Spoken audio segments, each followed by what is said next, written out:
Welcome to Recalculating America. Like its award-winning book, Recalculating is dedicated to small business in America and has been named the best small business book in the Independent Press Awards competition. Each Recalculating program is dedicated to helping small business leaders add profits through efficient growth. During every Recalculating program, experts will give listeners useful information about starting or growing their small business. Your hosts are Don Mazzella and Dan Perkins. Don Mazzella is the editor-in-chief of the Small Business Digest. Dan Perkins is a registered investment advisor with 43 years' experience in managing money. He specializes in helping small business owners make their money work as hard as they do. Dan Perkins here, and I'm your co-host along with Don Mazzella of Recalculating, the radio program that has evolved out of the award-winning book dedicated to helping small business leaders increase their profits. We draw our name from the book named the best small business book of 2017 by the Independent Press. This book features contributions of more than 100 presidents, experts, and leaders, all whom offer you ways to grow your small business. Well, Dan, everybody, not everybody, but most people love Hawaiian food. They've been very enjoying it for many years, even before Hawaii became a state. And now, putting a new twist on this old favorite is Michael Haith, who's CEO of Teriyaki Madness, and we're really looking forward to hearing from him. Michael, welcome to the show. Tell us about your company, how it differs, and what it provides its customers, and your website. Aloha. Teriyaki Madness provides big bowls of awesomeness, marinated grilled meats that are served with high-grade rice, vegetables, and noodles. We have marinated, grilled, all-natural chicken, breast and thigh. We've got beef. We've got tofu. And what Teriyaki Madness really is kind of a new way of eating. It's about quality ingredients served in generous portions. We're a franchise system with 47 units open around the country, with another 100 on tap to be open in the next year or so. We are one of the fastest growing fast casual concepts in the United States. Wow. And your website? Yeah. It's www.teriyakimadness.com. Pretty simple.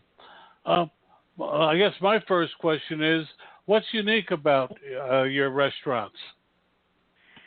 You know, Teriyaki Madness has been around for 15 years. It grew out of the ubiquitous teriyaki bowl restaurants in Seattle, Washington. The original owners brought it to Las Vegas, Nevada, where they wanted to see if it would work out of Seattle. Much like New York pizza out of New York or Philly cheesesteak out of Philadelphia, Seattle teriyaki bowls have always been in Seattle, and they'd started to go into the West Coast, started to move down through California. They're big in Canada. And the founders really wanted to see if it would work outside of that area, and they took it to Nevada and built a couple of shops, and there was instant madness. The raving fans and customers wanted to open their own, so they created a franchise system. They recruited a few franchisees in Nevada, and in about 5 years ago, they recruited me as an investor. I had a small angel investing firm called Franchise Sherpas, and we were brought on to go ahead and help them expand outside of Nevada, where they had 7 shops, a few franchisees, and amazing numbers, an amazing amount of fans. And since then we've really built systems and processes and expanded wildly around the country with folks who really know what they're doing.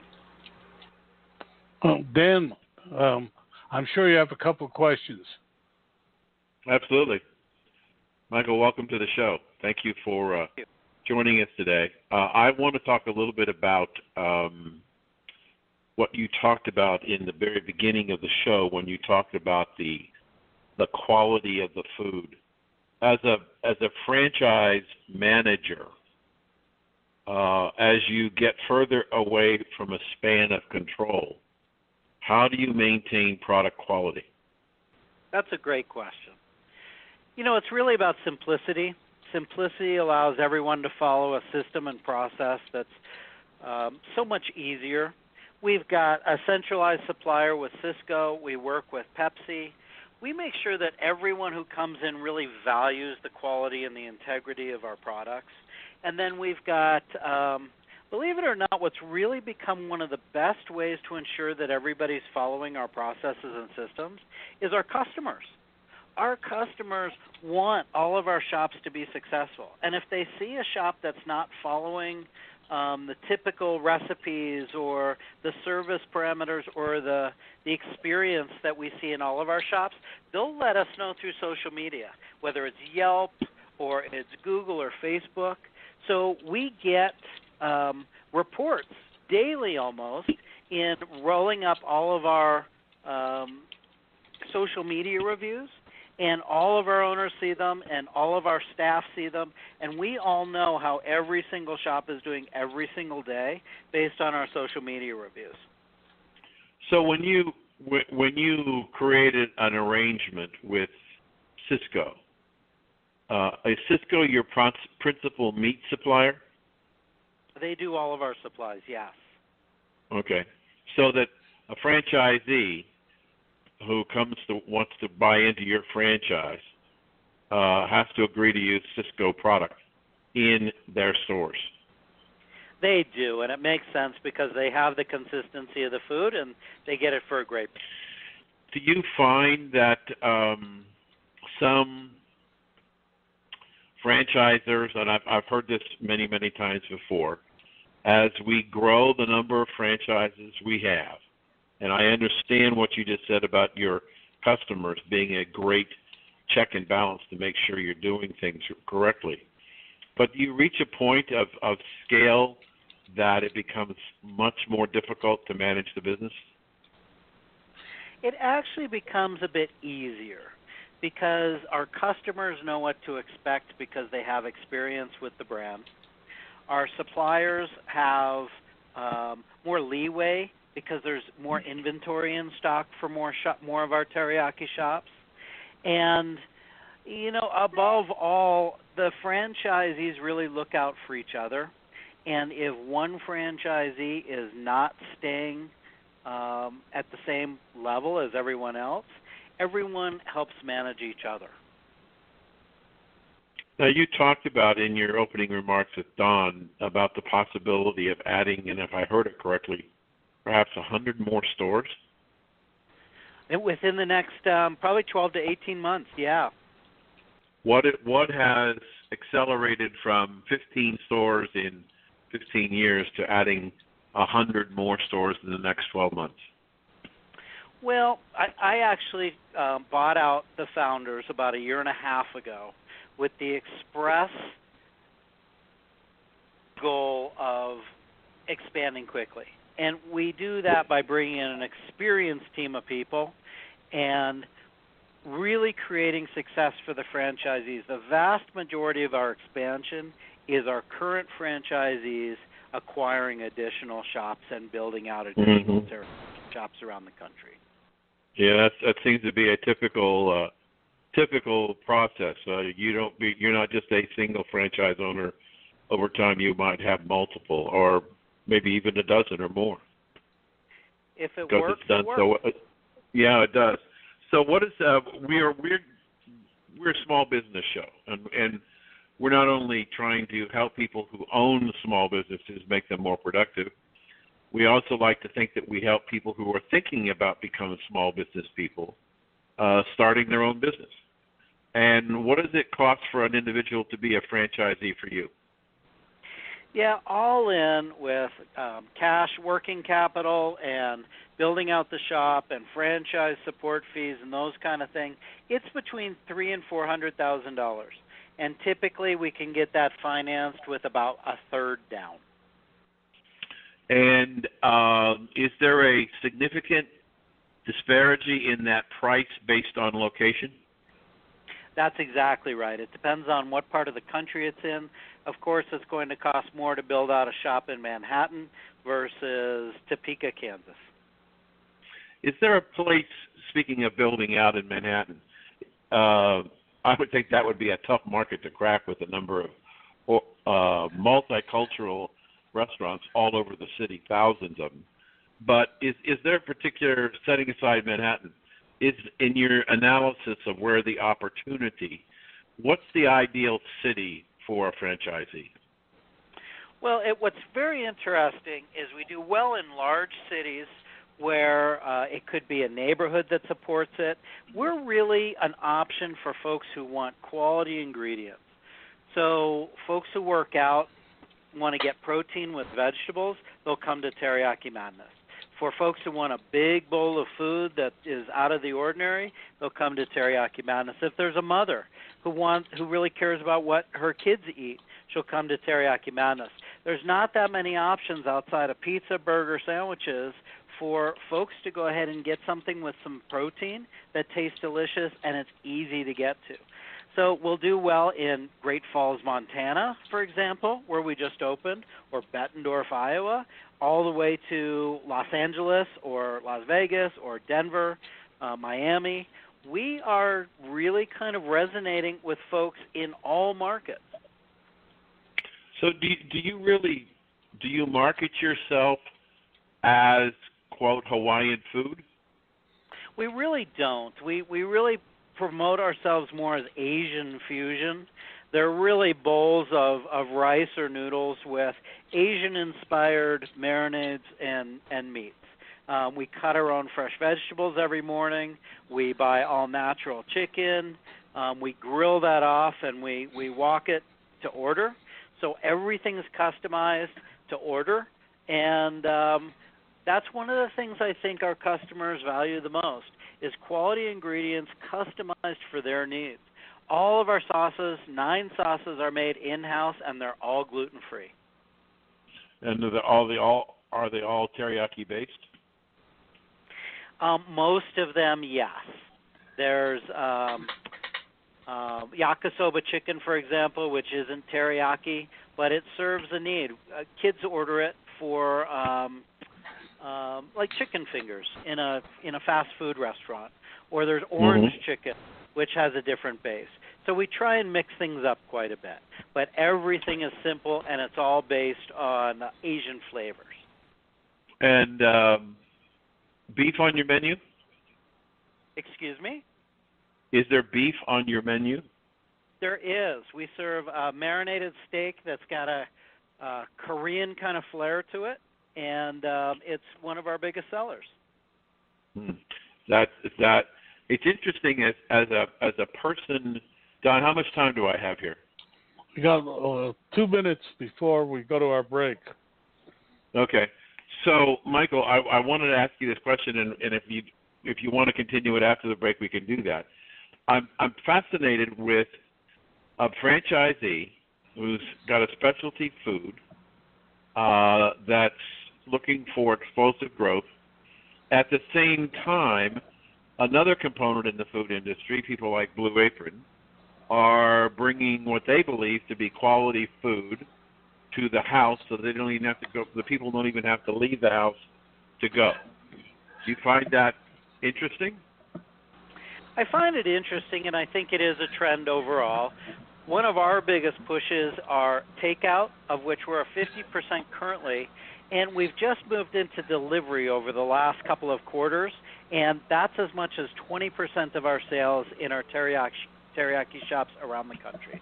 And we do that with third-party suppliers like Uber Eats and Grubhub.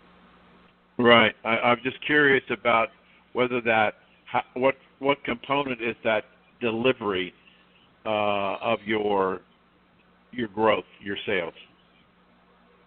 Well, the delivery, we expect that to be 20 to 40% within the next couple of years. I know. I just recently saw some other companies that are expanding through partnerships with delivery services, and not that they're necessarily trying to replicate Blue Apron, but the idea of delivering it so that the consumer doesn't have to go out. But I think we have to take a break now, right, Don?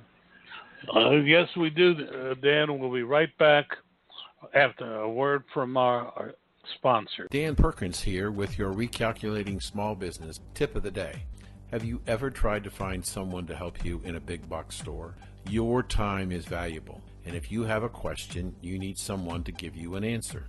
Do you find yourself wandering from aisle to aisle trying to find someone to help you? Finding help is a problem in almost every big box store chain, regardless of what they're selling: TVs, clothes, even nuts and bolts. Greater customer service can differentiate a small business from a big box competitor. When customers can't find someone to help them, they take their frustration out on the store. They are angry. A smart small business owner makes it a point to be attentive, helpful, and polite. "May I help you?" are the sweet words of success. Check out recalculating.biz for more useful small business suggestions. This has been Dan Perkins with your Small Business Tip of the Day. Ace is the place with the helpful hardware, folks.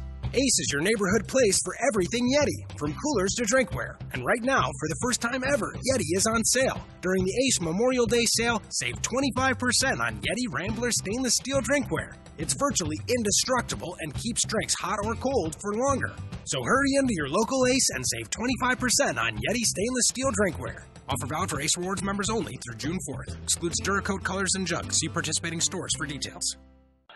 We're back here with Michael Haith. We're talking about his franchise, Teriyaki Madness. I want to jump in here, Dan, and follow up on your question. There seems to be two trends that seem to be working for you a little bit, if I heard the numbers correctly. Americans aren't going out as much as they used to, but they do want some unusual food in their kitchen while they're staying home, and you're taking advantage of it. Do you see this expanding trend, a passing trend, or is there a way of combining the two even more than it is now? You know, it's a trend. It's not a fad. There's no question that millennials and others really enjoy staying home. My family, for example, in Denver, Colorado, in the suburbs, probably orders in once or twice a week. We don't necessarily do things like Blue Apron or put together meals because we do cook at home, and we've got some accomplished cooks at home.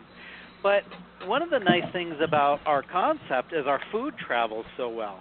As Asian food in our packaging delivered by third-party delivery services, our food actually gets better when it's had time to sit and the flavors come together. Hamburgers and French fries just simply don't travel that well. Well, you mentioned Asian. Are your customers, is there any demographic like Asians that like food like this? Or is it, well, I'll rephrase it, who are your primary customers? You know, it's really very widespread. We have the same base pretty much as a concept where the quality of the ingredients are important, like maybe a Chipotle or a Zoe's Kitchen or some of the other brands where the quality of ingredients comes first and foremost.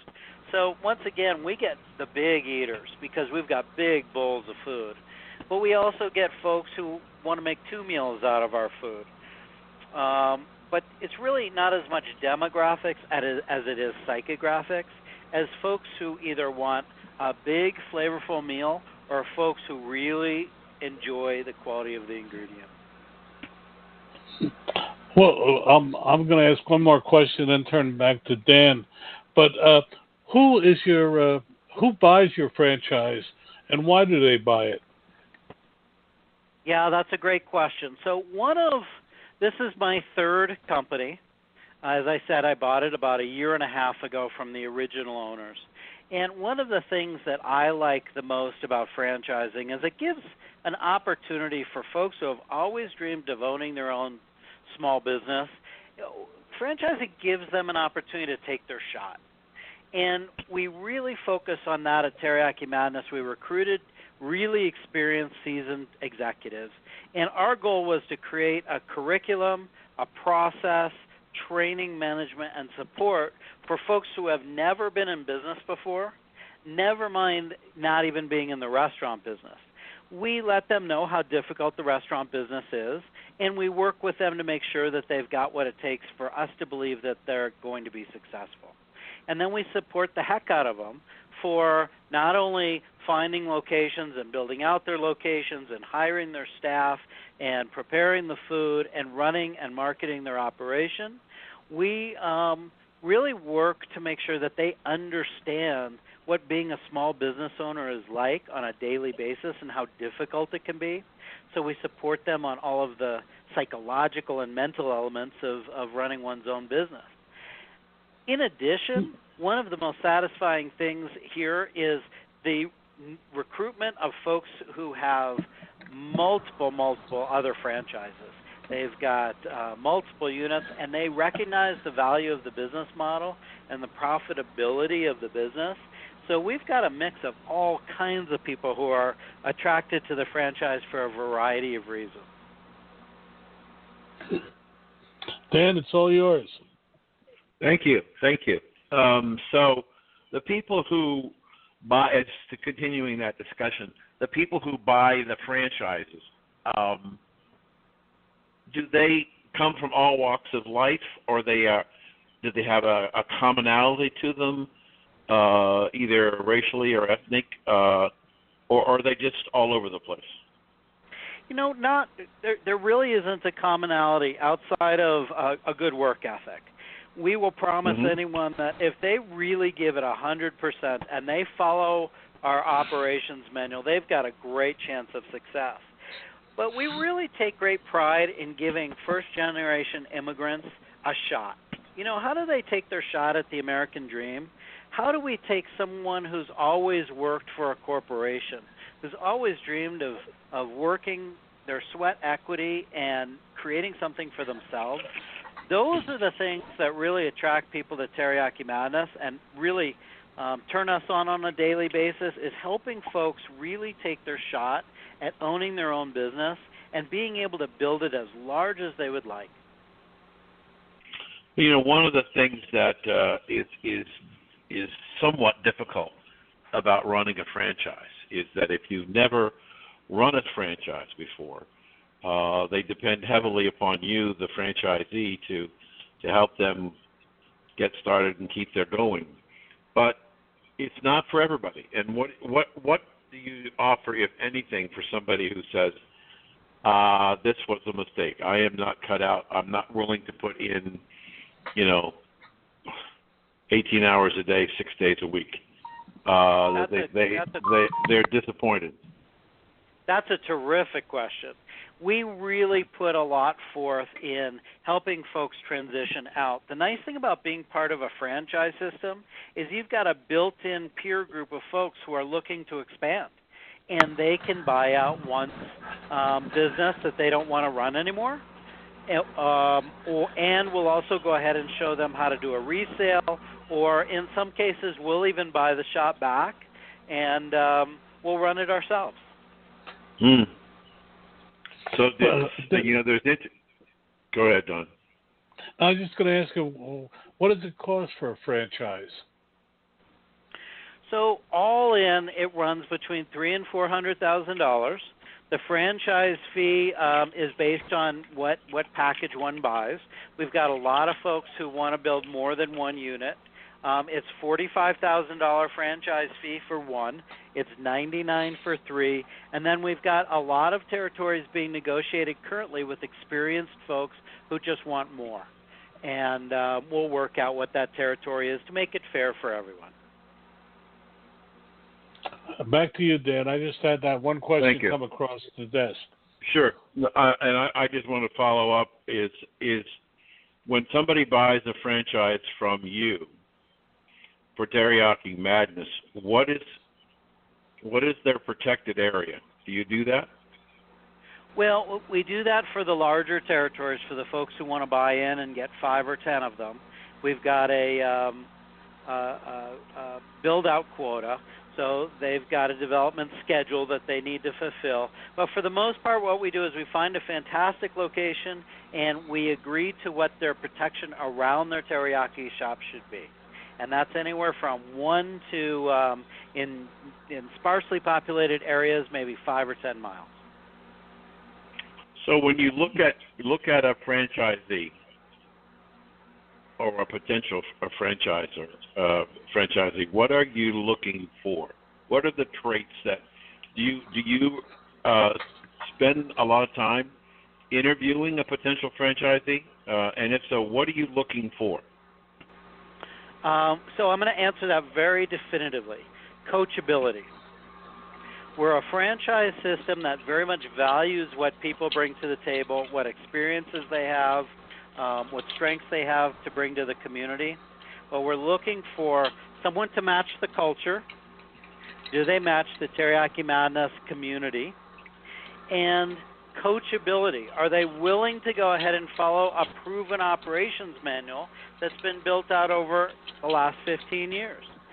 Can they go ahead and listen, or are they going to come in and start telling us what we should change, which isn't why you should buy a franchise? Right. Do you? One more question. We're getting low on time, unfortunately. Okay. I'll just ask one more. Have you ever turned anybody down? We turn down people all the time. We probably turn down, I'm going to say about 90% of the folks who inquire about exploring Teriyaki Madness. It takes a unique skill set for someone to really be able to make any business successful. The restaurant business is a little bit harder. And we want to make sure, once again, it's about culture. It's very important that they match up with who the team is and who the other franchisees are. So the franchisees have a say as to whether they like a candidate or not, as does the entire team. And can we help make them successful? Will they help make the community stronger? And can we fulfill their expectations? Thank you. Don? Well, unfortunately, we're out of time. We're talking with Michael Haith. He's the CEO of Teriyaki Madness. Michael, tell people how they can find out more. Yeah, go to www.teriyakimadness.com. Take a look around. If it all looks good, go ahead and fill out a little form. I think it's 1 or 2 lines. Tell us that you'd like some more information. You'll get a call from someone, and we'll talk it through. We're really glad you came by today. I know I learned a lot. I hope our audience did as well. Well, thank you for having me. You're welcome. Now we have a word from our sponsor. Life. It's made up of the simple day-to-day moments that keep us all running on full of joy, passion, and restlessness. It's singing full on to your car radio with the windows wide open. It's a whole bunch of early morning rush hours and a few late-night runs for Rocky Road. It's full of pit stops and drive-thrus. It's life, and we live it between fill-ups at Valero. Valero top-tier certified quality fuel keeps your engine running cleaner, better, and longer. Find a station near you at ValeroCleanGas.com. Dan Perkins here with your Recalculating Small Business Tip of the Day. Did you know that a candle can be an energy saver for home and office? An old-fashioned candle can be a new-fashioned energy saver and at the same time provide a warm glow to any home office. Adding a candle seems like a silly thing to do, but it can help check for drafts. You can use the candle to test if new windows are needed. Here's how. First, take a roll of blue painter's tape and tear off pieces and put them on your left arm. Pass the candle around the opening and mark the spots around each window and door where the candle flame flickers. When you have finished your test, step back and see if you have tape around all of the window or only one side. The more tape you have on the window, the more money you will save by replacing those windows and doors. Check out recalculating.biz for more useful small business suggestions. This has been Dan Perkins with your Small Business Tip of the Day. Want to know more about health savings accounts for your company or yourself?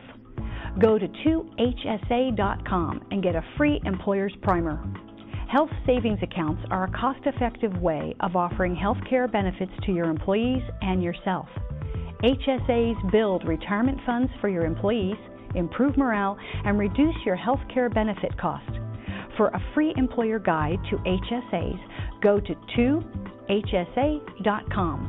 That's 2hsa.com. We've been asked recently by a number of people, how can they listen to past shows? And if you go to recalculating.biz, you'll find a link to iHeartRadio, which will allow you to go back and listen to shows that you didn't get a chance to finish or never heard. So we encourage you to go there, recalculating.biz. You know, Dan, closing a sale faster is a dream of every marketer.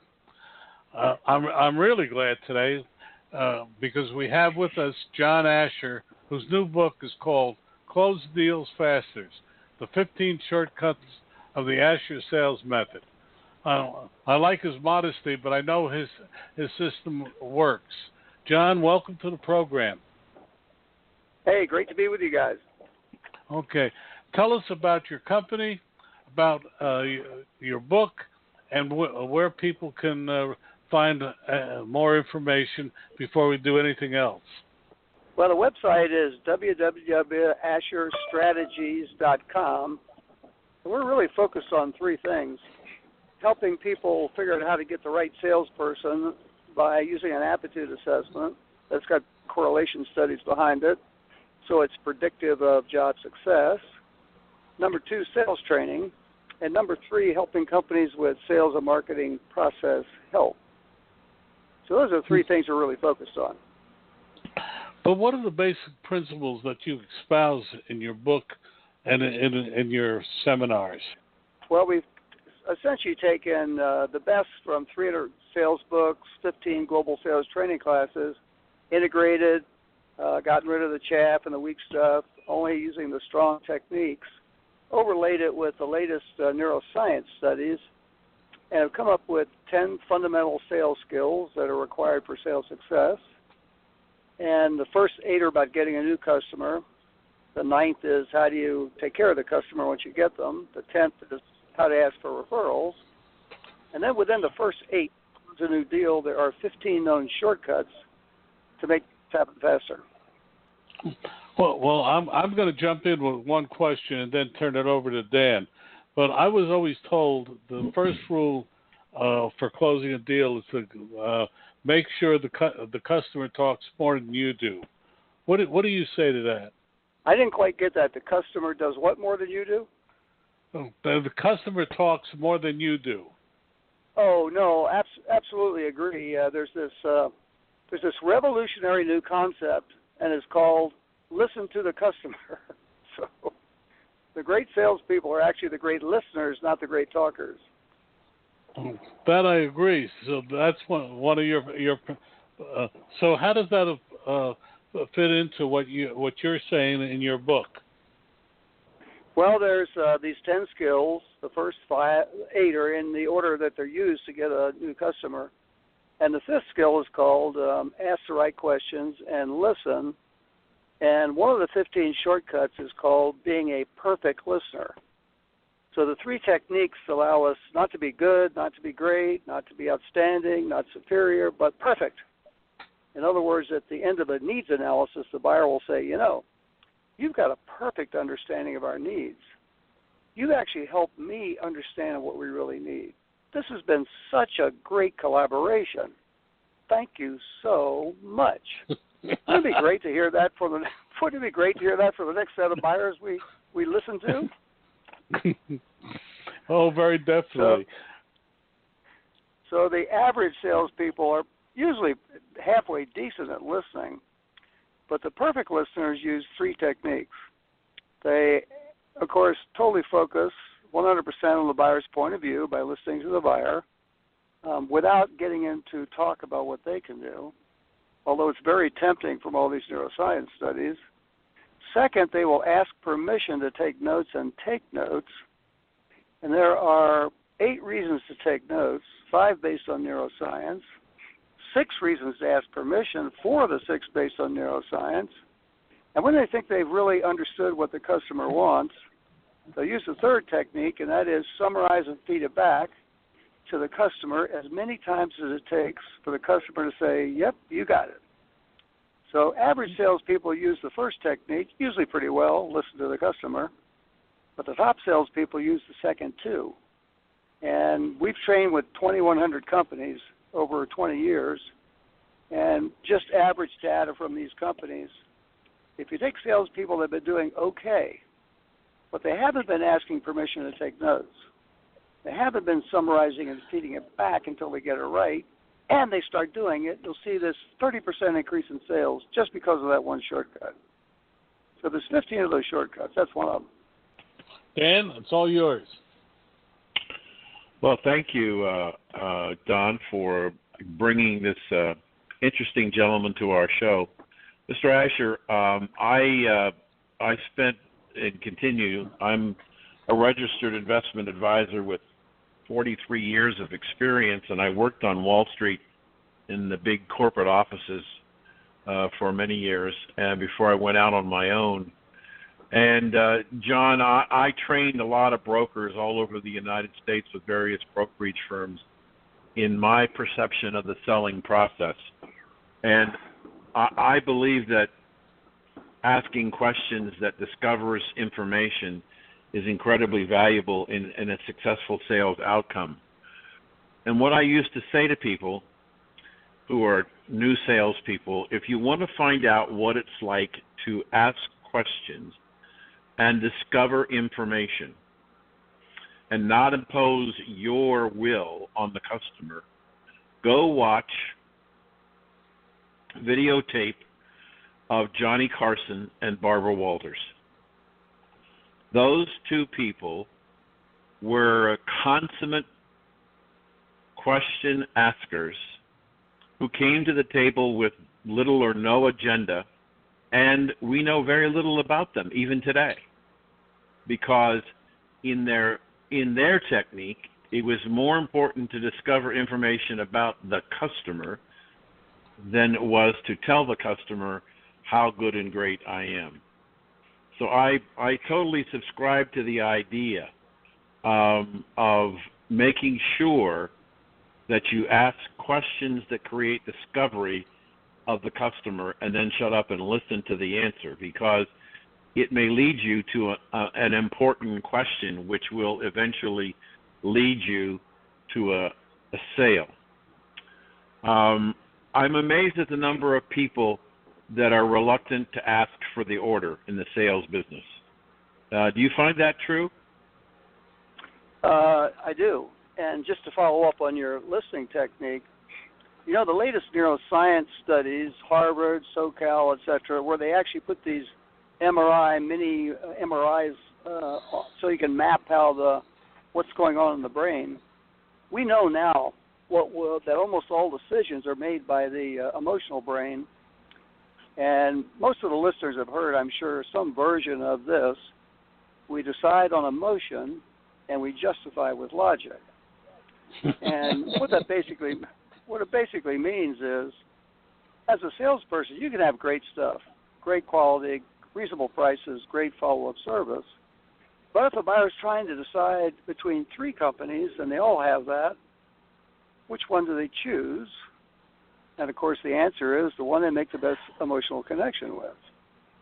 And we now know that there are 6 stimuli that will wake up the buyer's old brain, and one of them is called me focused. It goes right back to fight or flight. We're all worried about ourselves, concentrating on our own safety. And because of that, most buyers don't view salespeople as safe. And so if the salesperson can take advantage of that one of 6 stimuli to wake up the buyer's old brain and get the buyer to talk, now we're doing exactly what Johnny and Barbara do and what you suggest. So totally agree. So you've been training people, I think you said, for 25 years? Correct. How is the salesman of today different than the salesman of 25 years ago, or woman? Well, one significant difference is, say, 25 years ago, the way to really figure out how to do sales training, how to do sales was, trial and error, input from experts, advice from your boss, trying things, seeing what works. So there was really an art to sales. But now we know there's a big science part of sales too, based on these latest neuroscience studies. So the big difference now is the elite salespeople understand the 6 stimuli that will wake up the buyer's brain, and they understand the 20-plus heuristics or biases, tendencies, rules of thumb, shortcuts that our brain use to make decisions. That's a huge difference now. Do you is your book available on Audible format? You know, it isn't yet. It's going to be published on mid-October. It's available. You know, reviews and that sort of thing are available on Amazon. You can, of course, pre-order it on Amazon. Okay. Good question about Audible. I don't know yet. Well, you know, as an author myself, all of my major books have come out on audio because the data that I'm hearing is that, you know, we went from paper,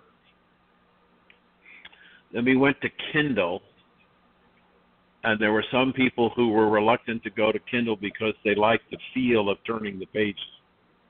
And then came audio, where you put a MP3 in a slot and you turn on and you listen. The book is being read to you. And if the author or the reader, has a good voice and can make it interesting, it's a great way to really embed a lot of information into one's brain while you are functionally doing something else. I travel a lot in car, and I listen to audiobook a lot because it helps me pass the time, it keeps me awake, and I'm learning something. So you might want to seriously consider about an audiobook. Are your techniques available only to corporations, or can individual salespeople who are looking to improve their performance, can they get in on this? Well, the book is really targeted at one category that Harvard uses, and that is businesses selling to other businesses, businesses selling to the government, or businesses selling to high net worth individuals like wealth advisors, that sort of thing. That's all kind of lumped in one category because the sales cycle is pretty much the same for all 3 of those. It's not so much oriented for retail salespeople in Macy's or that sort of thing. So mainly business to business, business to government, business to high net worth individuals, which of course is a lot of salespeople, about 25 million. Oh, we have to take a break. Well, let's go do the break. I'll just finish the question after the break. Before you hear this, or this, or even this, before you turn a key, step on the gas and let it rip, before you get up and out and on the road, you have to be fueled by something. Make sure that something is Valero. Valero top-tier certified quality fuel keeps your engine running cleaner, better, and longer. Find a station near you at ValeroCleanGas.com. In New York this week, 500 managers and bankers from across the fintech world met to discuss the rising use of online financial resource companies. It was the latest of a number of such concaves across the country. What does it mean for small business leaders? Speaker after speaker droned on about the funds available to grow their small businesses. Other panelists talked about the ease such companies are making the loan process. Finding the monies to grow can be as short as an hour. Some speakers said the average was 3 days versus going to a more traditional banking resource, which could take up to 3 months. But as one speaker pointed out, small businesses can suffer in one way from the fintech revolution. The personal banking touch that puts the small business leader in physical proximity to the banker, that personal touch that can come in handy should growth plans not work out exactly as expected, is not there. There is an old saying, when you owe enough to the bank, you own the bank. Most banks won't let that happen, but having a personal relationship can ease some issues. Fintech bankers are about doing everything over the internet. For those times when the small business succeeds, this works great. But what happens if they don't? It's harder without that personal touch. We're here with John Asher, whose new book is called Close Deals Faster. By golly, we all want that. The 15 Shortcuts of the Asher Sales Method. And Dan, you had a question? I do. John, we're talking to the network owner who broadcasts this show. And we're suggesting to him that he consider the possibility of expanding a sales force, specifically to sell time to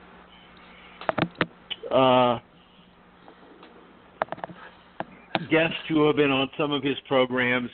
I think he runs. I don't know that he runs 24/7, but he runs a good bit of the day.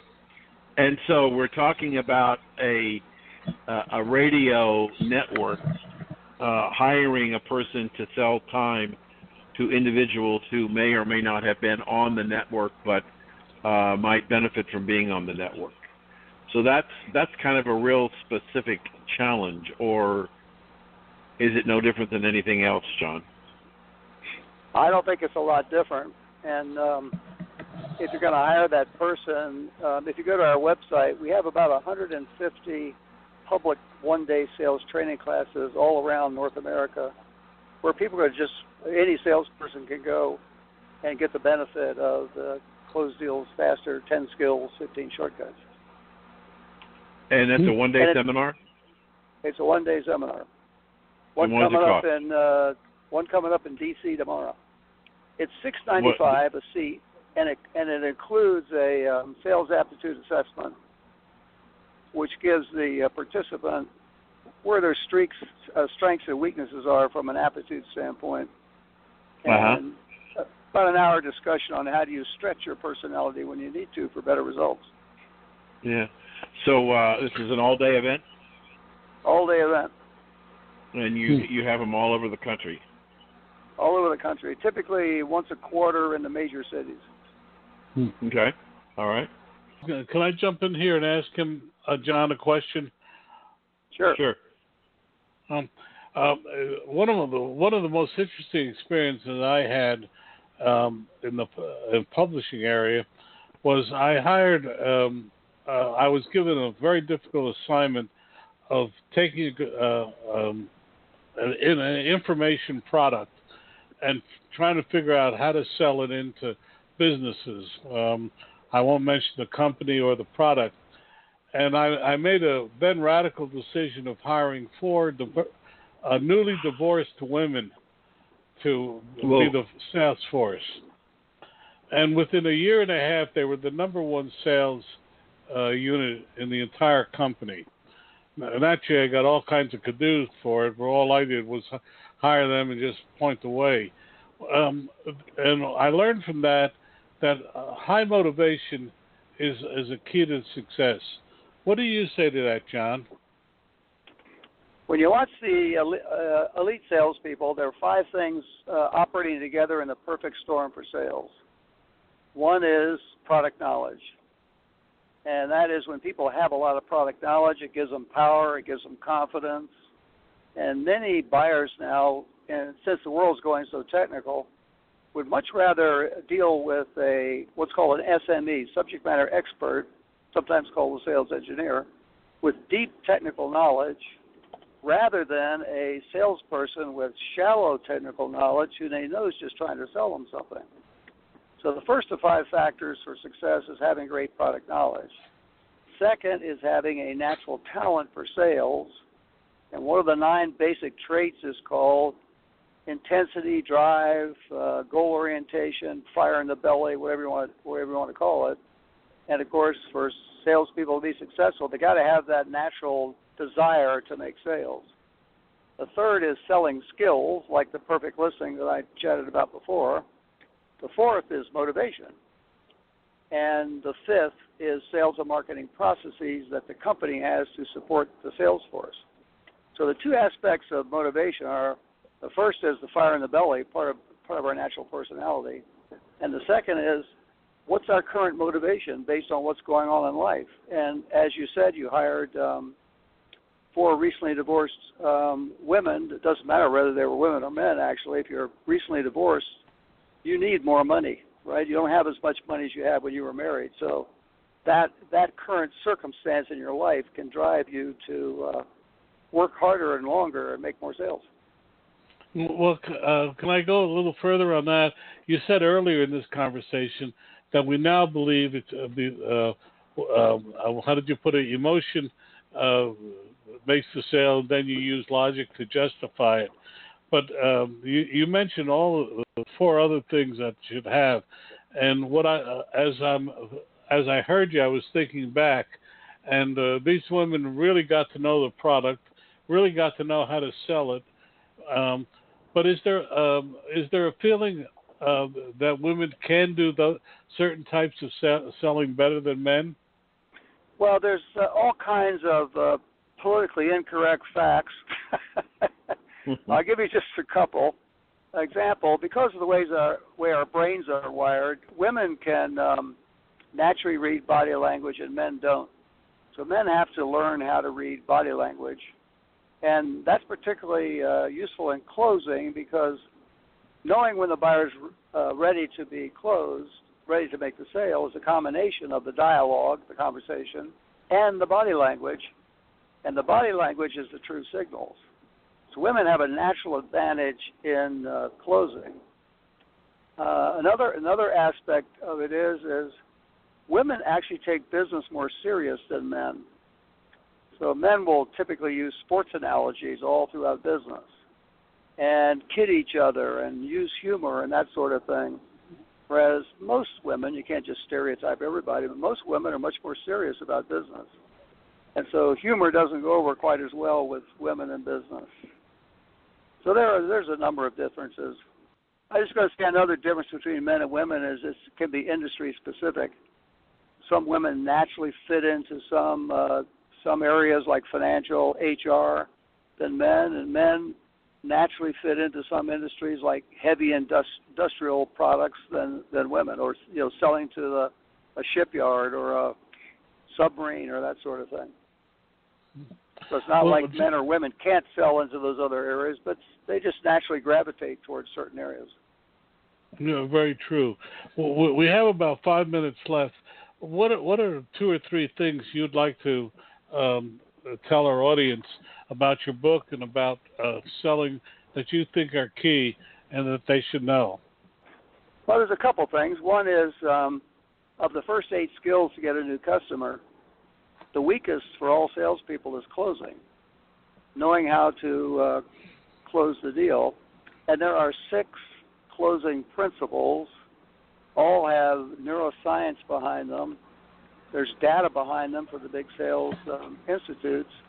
And there's also statistics on what happens if you don't use the 6 closing principles, which if you mess up some, what happens. And so very, very few salespeople, in my experience, having trained 80,000 of them over years, very few understand all 6 closing principles, the neuroscience behind them, the data behind them, and what happens if you screw them up. So the second, just for fun, the second weakest skill is listening that we talked about before, being the perfect listener. Then if you look at some of these shortcuts, the 15 shortcuts, 2 of them we just talked about, understanding the 6 ways to close a deal, 6 principles. Number 2 being the perfect listener. LinkedIn is an interesting shortcut. LinkedIn, if you have the Sales Navigator level, in other words, a premium level, and you're a power user on LinkedIn, LinkedIn provides 4 of the 15 shortcuts. So my advice would be, if you're in sales and you don't have the premium level on LinkedIn, Sales Navigator level, and you're not a power user, it's time to get there, because LinkedIn is a 7/24, 365 networking event with 190 million people. If your competitors are in there and you're not, it's not good. So just a couple of other tidbits. Dan, you get to ask the last question. If a young man or woman is just coming out of college, would you advise them to go out and try it on their own or find the money to go to your seminar? Well, what I would advise, first of all, people who want to go into sales is use one of these aptitude assessments that have big data behind them to see how much talent you've got for sales. If you have a lot of natural talent for sales, yay, go into sales. But if you don't have much, it's time to think about a different career, because of those 5 factors I mentioned: product knowledge, aptitude, selling skills, motivation, and process. Aptitude, based on a meta-analysis of many HR Institute studies, accounts for 50% of results. So if you're hiring salespeople, for example, and they don't have the aptitude for sales, we really have one arm tied behind our back. Where can a recent college graduate find a test like that? Right on our website. Google. Right on your website. Is there a charge? Right on our website. Right. Yes. Is there a charge? And it's called the APQ Advanced Personality Questionnaire. Has about 1,000 studies behind it to make sure that it's predictive of job success. No, I say if you take it, it'll show you your natural talent for customer service rep, CEO, outside sales, inside sales, sales manager, etc. Okay. We've been speaking with John Asher, who has a fascinating book that I believe is coming out, you said, in September, and it's called Close Deals Faster, 15 Shortcuts of the Asher Sales Method. John, thank you so much for being with us today, and I'm going to look forward to the book. Great to be with you. Great to be with you guys. Thank you. We're definitely going to have a link to his website on our website tonight. I think he did an extraordinary job. Don't you think so, Dan? Yes. I found it fascinating. Well, Dan, we now get what everybody enjoys. We're going to hear one of your tips of the day. Dan Perkins here from recalculating.biz with your small business tip of the day. Are you protecting yourself against lazy lawsuits? You may be asking, what is a lazy lawsuit? This is a lawsuit because you have not been paying attention to the details. It used to be that you could do business on a handshake, but unfortunately, not anymore. Handshakes don't have any details, so both parties have to remember the same things for the handshake to work. The problem enters in when memories fail, and it turns into he said and she said. Here is the Recalculating Small Business tip of the day. Work with the client in developing a contract.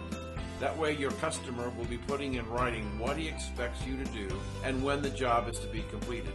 You will know what and when is expected of you. It may take a little extra time, but it will save you both time and money. I'm Dan Perkins from recalculating.biz with your small business tip of the day.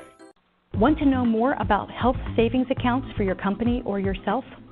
Go to 2hsa.com and get a free employer's primer. Health savings accounts are a cost-effective way of offering health care benefits to your employees and yourself. HSAs build retirement funds for your employees, improve morale, and reduce your health care benefit cost. For a free employer guide to HSAs, go to 2hsa.com. That's 2hsa.com. At Valero, we believe life gets lived between every fill-up. So whether you go down the road on 2 wheels or 4, whether your Wednesday night is spent racing to the grocery store or down a track, and whether you're dropping off the mail, the pizza, the kids, or all of the above, we're here to make sure you're never running on empty. Valero top-tier certified quality fuel keeps your engine running cleaner, better, and longer. Find a station near you at valerocleangas.com. Well, Dan, what do you think about today's guests? I think it's terrific. We'd like you to tell your entrepreneur friends about Recalculating for Small Business on AMFM247.com. And by the way, if you missed a part of the show today, you can go to our website, recalculating.biz, and listen to past shows. Well, thanks for listening, and we'll be talking to you again next week. I'm Dan Perkins. And I'm Don Mazzella, and this is Recalculating Radio. Thank you for joining us on Recalculating. We hope the information you received on today's episode was helpful to you in starting and growing your business. Please go to our website, recalculating.biz, to contact us, to listen to past shows, and see special offers. Until next time, remember, if you grow, we grow. Join us next week for more helpful ideas to make your business a great success. Recalculating, a program designed to help you be successful.